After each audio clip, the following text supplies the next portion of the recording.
لا إله إلا الله وحده لا شريك له له الملك وله الحمد وهو على كل شيء قدير اللهم لا مانع لما أعطيت ولا معطي لما منعت ولا ينفع ذا الجد منك الجد لا إله إلا الله لا إله إلا الله وحده لا شريك له وحده لا شريك له له الملك وله الحمد له الملك وله الحمد وهو على كل شيء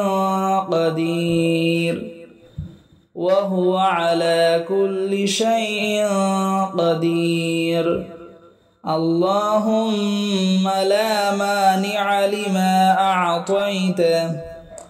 اللهم لا مانع لما أعطيت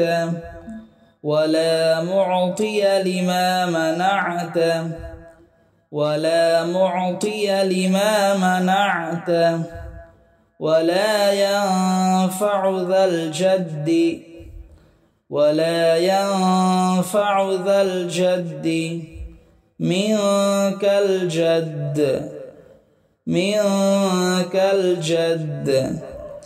اللهم لا مانع لما أعطيت ولا معطي لما منعت ولا ينفع ذا الجد منك الجد অর্থ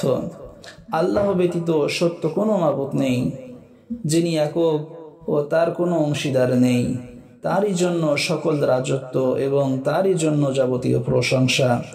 আর তিনি সবকিছুর উপর ক্ষমতাশীল। হে আল্লাহ, তুমি যা প্রদান করতে চাও তা রোধ করার কেউ নেই, আর তুমি যা রোধ করো তা প্রদান করার কেউ নেই, এবং তোমার নিকট কোনো সম্পদশালীর সম্পদ উপকারে আসে না। সহিহুল বুখারী হাদিস নাম্বার 844। আসসালামু আলাইকুম ওয়া রাহমাতুল্লাহ।